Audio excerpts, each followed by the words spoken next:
You may want to leave the room now, because here comes Ron Bloomberg and Joel Aalberts telling bad jokes. Bad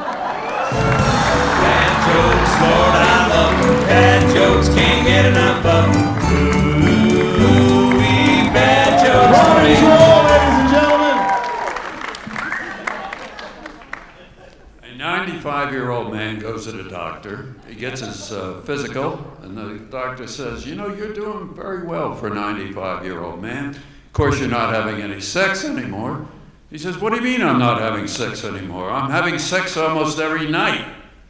Almost every night? Yes. Almost Monday, almost Tuesday, almost Wednesday, almost Thursday. All right, that's a George Burns joke.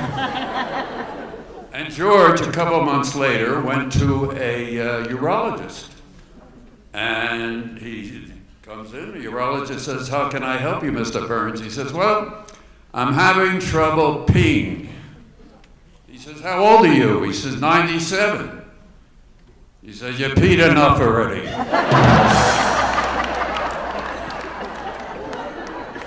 So speaking of doctors, man goes to a psychiatrist here in Santa Fe. Beautiful office right off of Cerrillos.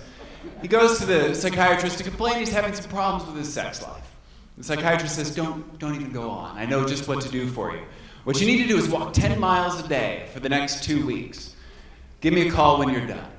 2 weeks later, the man gives him a phone call, and the doctor says, did you walk 10 miles a day? He says, yes.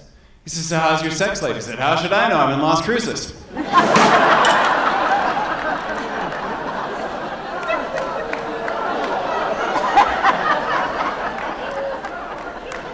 These were supposed to be dumb jokes. A husband and a wife are having some problems. The husband is ill, he's not feeling well, he's sick. So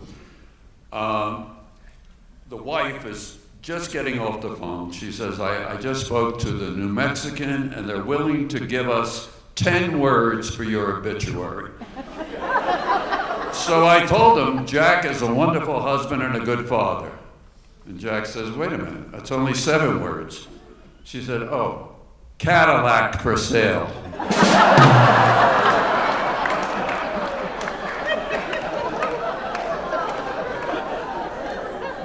So a single woman gives birth to twins and goes into a coma. She wakes up, and the doctor's there. She says, doctor, my babies, I want to see my babies. And the doctor says, don't worry, ma'am. Your babies are fine. It's a healthy boy and a healthy girl. Your brother has been taking care of them. But I do have some bad news. Fearing the worst, she says, doctor, what happened? She says, well, you've been recovering so long, we had to name the babies without you. She, fearing the worst, says, what's my daughter's name? He says, your brother named her Denise. He says, well, that's a beautiful name. She felt very good. He said, but what about the boy? He says, well, walks over to her, puts his hand on his shoulder and says, his name is DeNephew.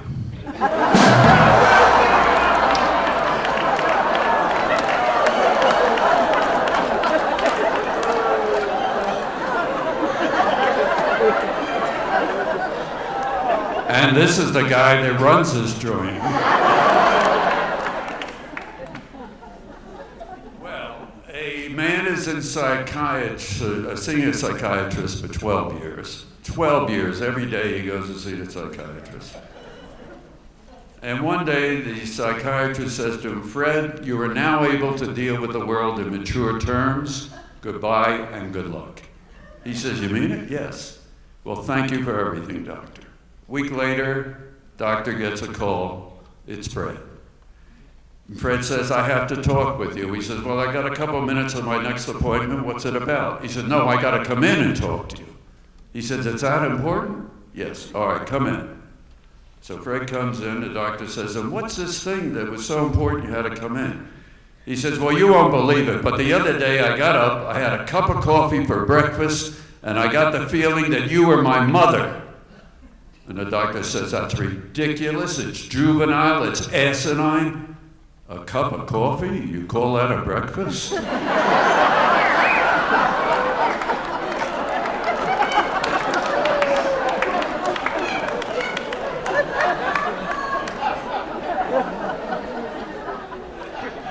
So a man decides he's going to join a monastery where there's a vow of silence. He goes to meet with the monk and is assured that they only get to speak 2 words every 7 years.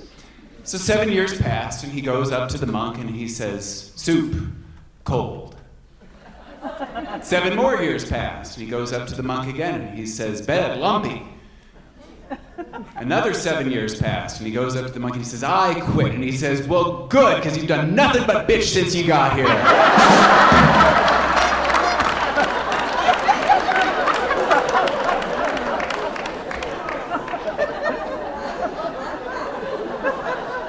It's the last time I'll go on stage with him. There's a woman who loves the National Football League. She loves the NFL. Maybe it was because when she was a kid, she watched the games with her father, but she's just in love with it.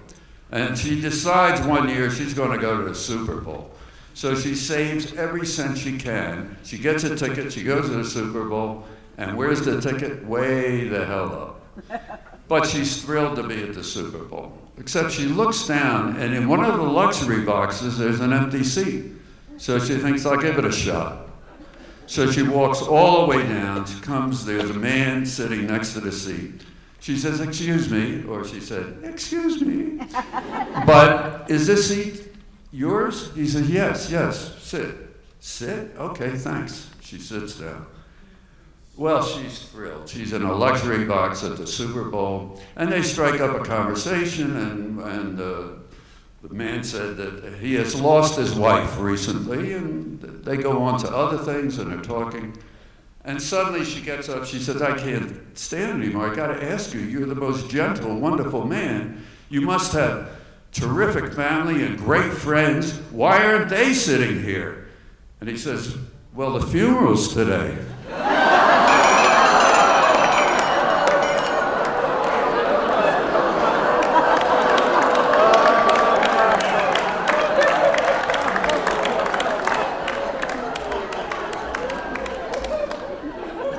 So a man goes into a pet shop and he's asking for something very specific. He said, I need to find a companion animal for my mother. She's alone now. She needs something that will give her some companionship and give her some fun.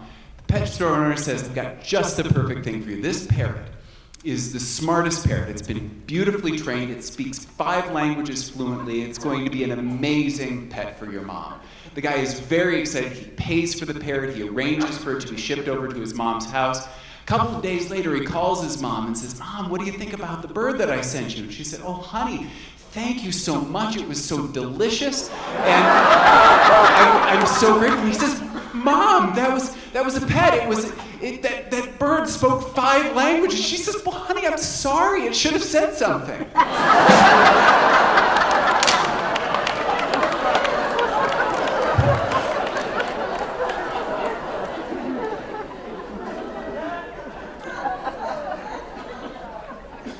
A husband and wife go to a doctor's office. The husband's not feeling well, and the doctor examines the husband, and when he's through, he says to the wife, can I talk to you for a minute? So he brings the wife into his office, and he says to her, your husband, I'm afraid, is not doing well, but we can help him. We can help him, and you can help him especially. I want you to do 3 things.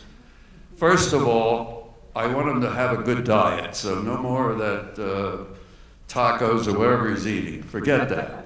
And number 2, he's got a lot of anxiety, so be very nice to him. And the third thing is, I want you to have sex with him 3 times a day. And any way he wants it. And she says, all right, and they leave, and they get in the car, her and the husband said, so what'd the doctor say? And she says, you're gonna die.